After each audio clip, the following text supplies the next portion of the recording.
Today we are going to talk about CSI-13, and that is the topic for today's discussion is computer networking. So we are going to talk about the topic for today's discussion is IEEE standards. So we'll talk about what are those standards are there, how they are different from each other. But before that, let me talk about the little bit some basic issues. You know that all these standards are for, we have discussed long back. There are two architectural approaches to computer network design. One is called OSI model and second is called TCP/IP model.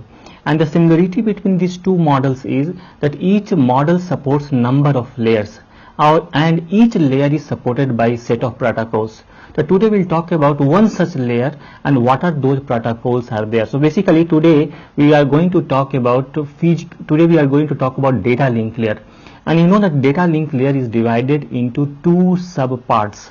One is called MAC sublayer and second is called logical link control. So we'll talk about today's MAC sublayer.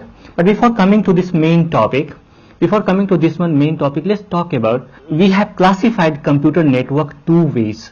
Two ways one can classify the computer network. In fact, various ways one can classify the computer network, and there are various factors are there for classifying the computer network.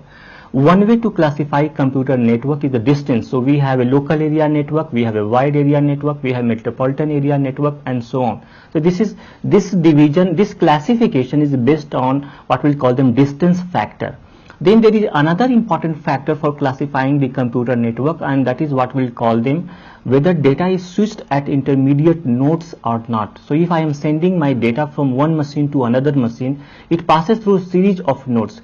If data is switched at each node, stored and forwarded further, then this type of network is called switch type of network. And if data is not switched, it is directly broadcast to the receiver, it is called broadcast network. So another factor for classification of computer network is whether data is switched or not. So based on these classifications, what we have come to the conclusion is there is a switch network and there is a broadcast network. In switch network, again switch networks are two types.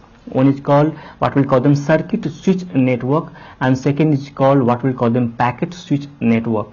Now one example of circuit switch network is what we call them telephone network, right? So in telephone network, what you have observed that when you talk to someone, before that you have to establish the circuitry. Once the circuit is established, one is able to respond to whom you are talking to, then you can talk to him endlessly. So what we are talking about is that, and now your call or your message passes through number of nodes, number of switching exchanges. So this is one type of switch network. There is another type of switch network is what we call them packet switch network. And computer network we are talking about is type of packet switch networks. So circuit has not to be established. Your information will be transferred into number of packets, and each packet will be stored at series of intermediate nodes, and then it will be forwarded to the receiver or to the end destinations. But today we are talking about another type of network that is called broadcast network. And I told you earlier that in the broadcast network, data is not stored at intermediate nodes. The receiver will be directly listening to what is going on from the transmitter side now. And there are two types of network in the broadcast network as well. One is what we'll call them local area network. In fact, local area network is example of what we'll call them broadcast network.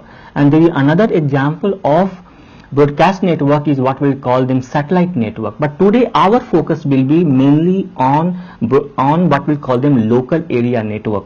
Now you can ask why we call local area network as a broadcast network. Because what happens in local area network is that a single cable passes through all the nodes. So each node does not matter whether it is going to receive that signal or not, or whether the signal is meant for that node or not, but is able to sense what is going on the channel. Means if it has to receive the signal, it does not has to get through some other intermediate nodes. It can directly receive the signal if its address matches with the sender's addresses now. So local area, we have what we call them local area is a broadcast network because single cable passes through all the nodes.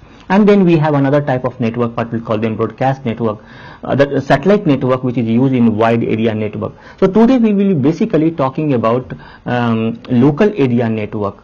Now sometimes this type of network is also called multi-access channel, right? So we have a separate layer to handle this type of sub layer in data link layer, and what we'll call the MAC layer. In fact, all these protocols which we are talking today, or known by IEEE standards, are basically meant for local area networks now. So we'll talk about what these networks are now. But before starting, let's discuss the basic issues now. That what are the basic here? You see, the real problem in the broadcast network is that who will access to the channel now, because single channel is being shared by number of nodes. Now who will get the time, or who has the right or the priority to access the channel now? So you have to resolve these issues now, that what should be the basic mechanism to allocate the channel if the channel is divided, or the bandwidth of a channel is divided among number of users, or in number of nodes are trying to access the same channel. You know that if all are accessing the channels at the same time, then what will happen? Your signal will be collided. You will not able to interpret your signal, what is going on. If many nodes are sending the signal at the same time in the same frequency range, then what will happen? Signal has to be discarded, and nobody will able to understand what is going on the channel now. So basically you have to resolve these issues now.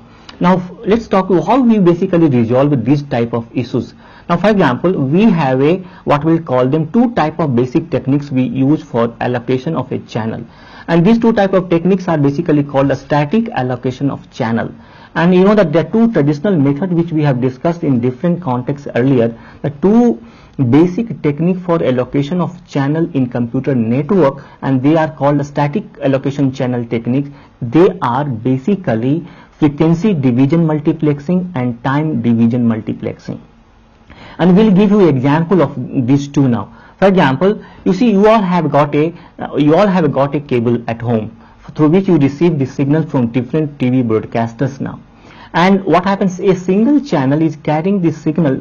So a single coaxial cable is carrying the signal from large number of TV broadcasters, right? And they all are using a different type of frequency range. So it is possible to provide. So basically what we are trying to explain to you, that one such technique is called frequency division multiplexing, to allocate the channel statically.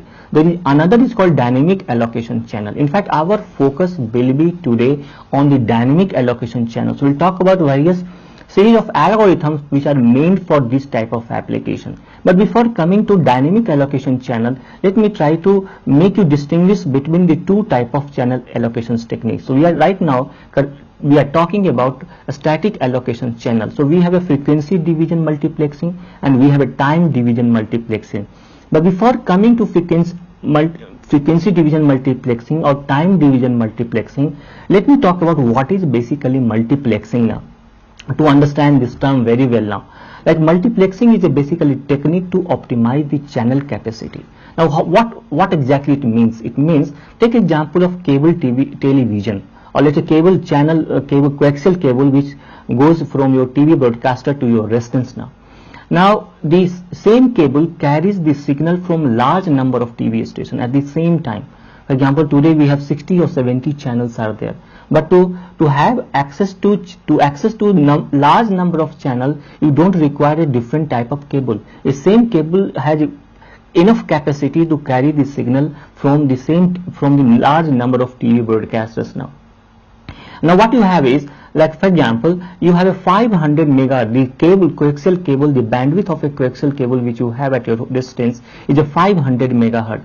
And to have a color transmission from any TV broadcast, you simply require 8 megahertz. So just you imagine now, if you divide 500 megahertz by 8 megahertz, so many different TV broadcasts can go at the same time. So now this is one example of a multiplexing and one example of a static allocation channel. So what we have done now, that the whole frequency range, that is called the bandwidth of a channel, you know that, and you must understand the difference between a bandwidth and a channel capacity. Right now we are talking about the bandwidth, and before moving again, we will just to complete, for this completeness of the subject, again I will try to define what is the channel capacity. But right now we are talking about, right now you don't make much difference between the two, both are same for the time being, although they are both different concepts from the computer networking point of view. So right now just what we are discussing now, that we have a frequency range, and if you have n number of TV channels, then what we have done, the frequency range is divided into n numbers. So each one will have its own frequency range for broadcasting the signal. So you just simply require 8 megahertz. So from 0 to 7 will be given to Sony. From 9 to, again it will go to 16, it will be given to another TV channel, and so on. So this is, so what we have done, we have allocated the channel to a particular TV broadcaster in advance, whether they have a 24-hour broadcast or not, but they will be the sole agency to provide the signal during this period. Now, so this is called a static allocation channel. But sometimes what happens is the drawback, this is the simplest way of allocations of a channel. But what happens sometimes is that sometimes you see that not all the TV broadcaster had a 24 hours broadcast. So remaining time nobody is using. So what will happen, that the allocation, the bandwidth is not being utilized of the channel. So bandwidth will be wasted now. The another example of a static channel allocation is what we call them time division multiplexing. In time division, again, if there are n users are there, then the whole total time is divided into n slots. So each will be getting one slot, one nth slot. Now suppose that if you don't have a broadcast at particular time slot, it means that you are wasting the bandwidth of a channel now. And I'll give one more example, that for example, when we have lots of, like for example, lots of transmissions going on, for example, so this is example of a frequency division multiplexing and time division multiplexing. For example, the TV are broadcasting large number of programs. Each TV is broadcasting their own program at different frequency range, that is FDM. But with a particular TV channel, during broadcast of a particular serial, in between they switch over to particular message broadcast, or switching over to particular, what we'll call them, particular advertisement, and so on. So this is an example of what we call them time division multiplexing. And there is another sort of techniques are there called a statistical time division multiplexing. All these techniques we have learned as a part of computer network, right? So this is all are called the static channel allocations technique. Before moving to dynamic, let me summarize very quickly that the advantage of this type of technique which we have been using, which you have been seeing all around, is the simplicity. You booked something in advance now. But the drawback with this type of technique is that the bandwidth of the channel is not properly utilized, and so on.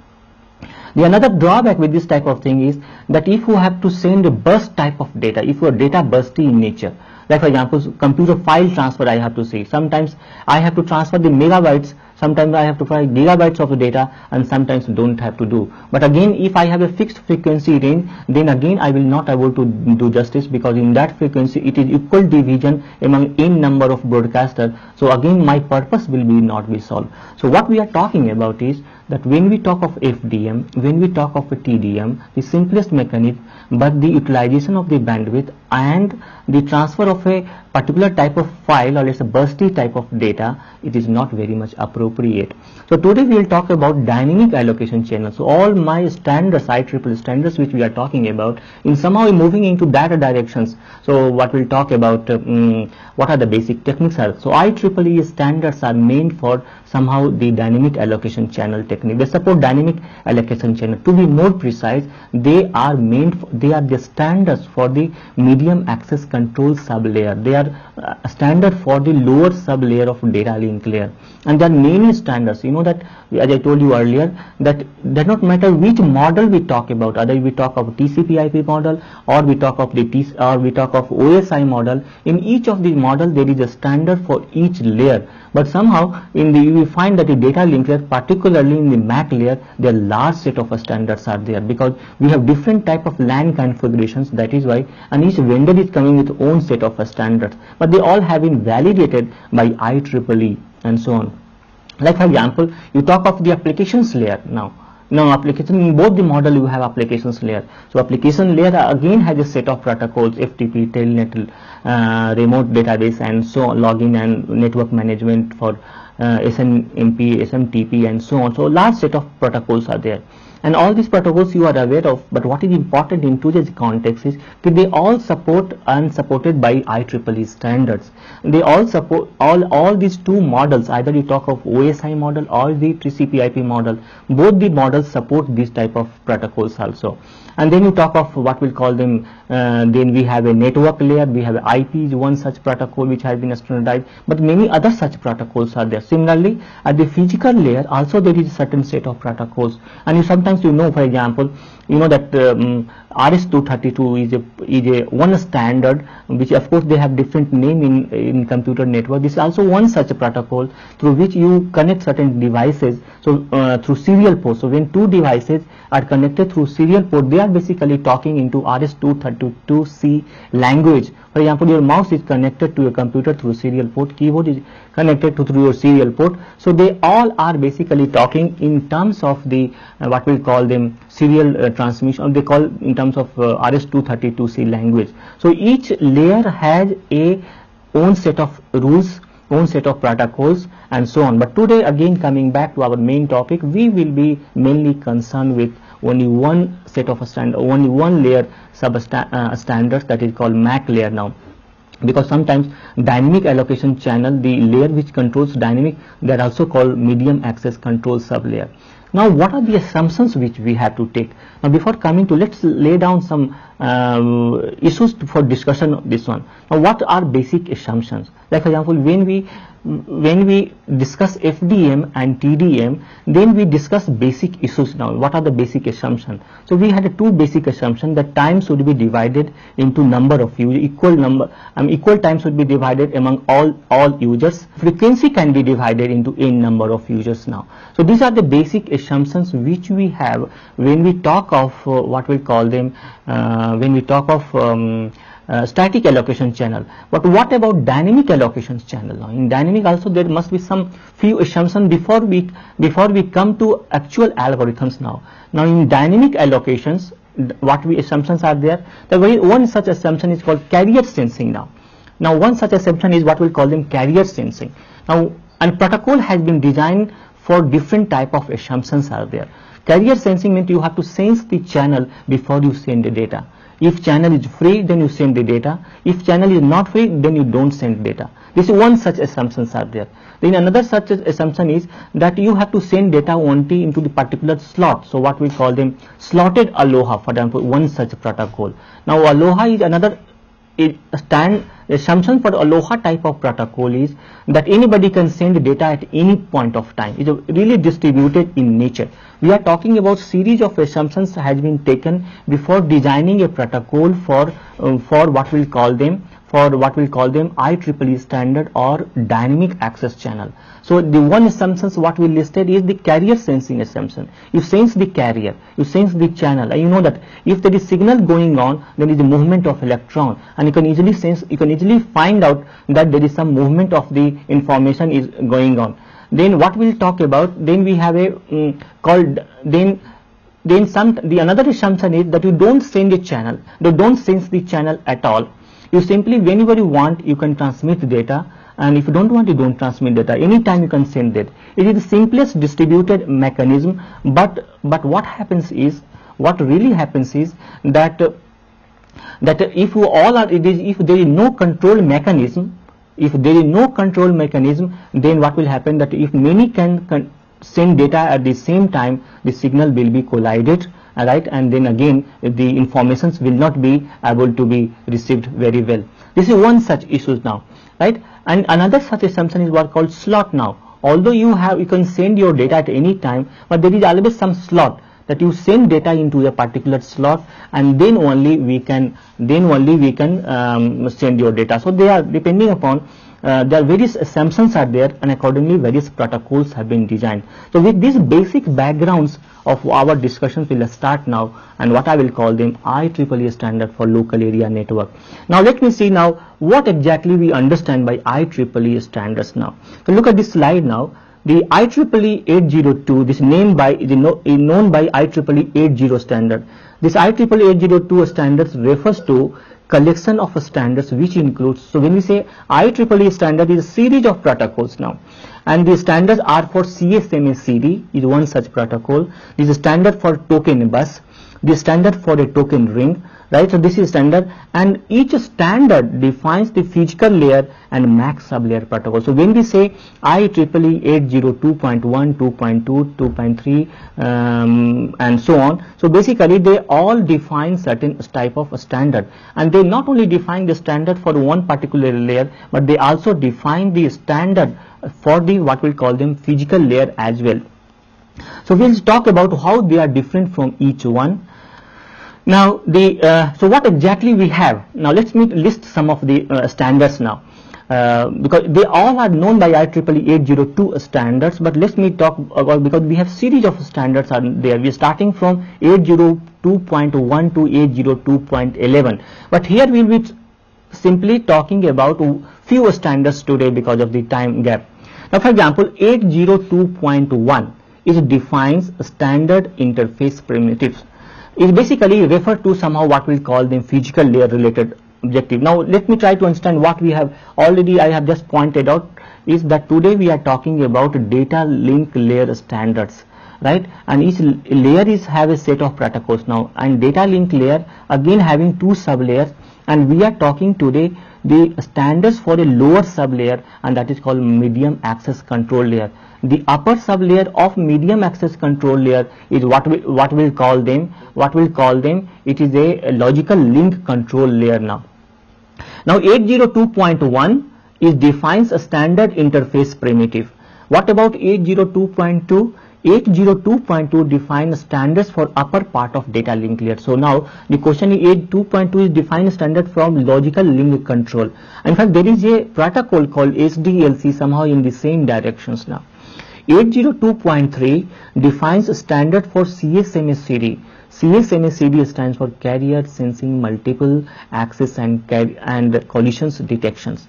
This is what the standard is, and we will be talking much on this one because you as a user will be mainly concerned with 802.3 standards now. We have 802.4, they are basically standard for a token bus. We have a standard for a token ring, and there are many other such protocols are there for wireless local area network, for metropolitan area network, and for and so on. There is another standard, somehow I will call them the FDDI is another such a standard for a token ring, but somehow does not come as a IEEE standards, but there is a standard for a token ring as well. There are two standards I can say now. Now what exactly we have? Let me talk about little bit of 802.3 now. Now what exactly it has now? Sometimes we call it Ethernet, right? So we'll talk about, so Ethernet is basically technology, and actual protocol is known as 0.23 or what we'll call them CSMA-CD. What this one? Let's try to understand how does this protocol work. When a station, like any node, you are working with particular computer, so it will come one station. When a station wants to transmit, send packets, send data, it listens to the cable. It can listen to the channel now. It's cable, right? So cable is one such channel now. If the cable is busy, you have an electronic device through which one can easily identify whether cable is busy or cable is idle. If cable is busy, then the station waits until it goes idle, right? So you have to wait some random amount of time. You have to wait for it, and right, and you have to see that whether the channel is free or not. If the channel is idle, means no transmission is going on, then you transmit it immediately. If two or sometimes it happens that although you have sensed the channel, and the channel is idle, right, and you are transmitting the data, but it will happen sometimes that two are going on, but due to propagations delay, the receiver, you are not able to sense the channel whether the channel is idle or not. right? So it might go for collisions now. So if a two or more stations simultaneously begin transmission on an ideal cable, they will collide, and it always will happen, but in compared in the local area network, the chances will be very, very less. But if you talk about the satellite network, yes, because propagation delay is much more higher. All colliding stations then terminate there. They will able to realize that the signal is not through, or the packet has not reached the destinations. So what they will do is they will again withdraw their whole packet transmission, and they will retransmit after some time, or let's say after certain random amount of time, and then this process will keep on repeating all of the time when the actual data is being transmitted. So this way I have just explained you how the CSMA or carrier sensing multiple access protocol really works. They always have to sense the channel. So but what happens is, you know, that the local area network, the propagation delay is much more higher, so collisions detection here compared to Aloha and slotted Aloha, the throughput is much more higher. If you have seen the Aloha protocol, if you little bit must be aware of the actual the throughput means, suppose I have sent 100 packets, how many packets are received without any error by the receiver, this is called throughput now. So the actual throughput of Aloha protocol is very, very minimum, is coming around 18%, and with slotted Aloha this is little bit higher side, right? But we have because there we don't sense channel, anybody can send data at any time. Only the major advantage with slotted Aloha is that you have to send the data only in a particular slot itself. But whereas in Ethernet, you before doing this one, you are sensing the channel, right? So you have much more better control than the Aloha and slotted Aloha now.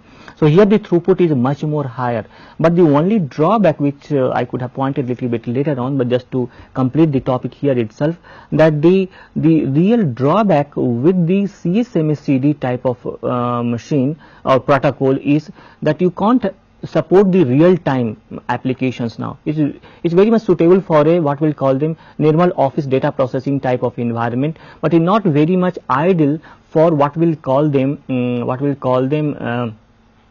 the real time applications now. Now what we have is that what you do this one is that in this type of situations now, that we cannot use for all type of applications now. Like for real time of applications, you have a priority which is very much important now. So that is something you have to concern over.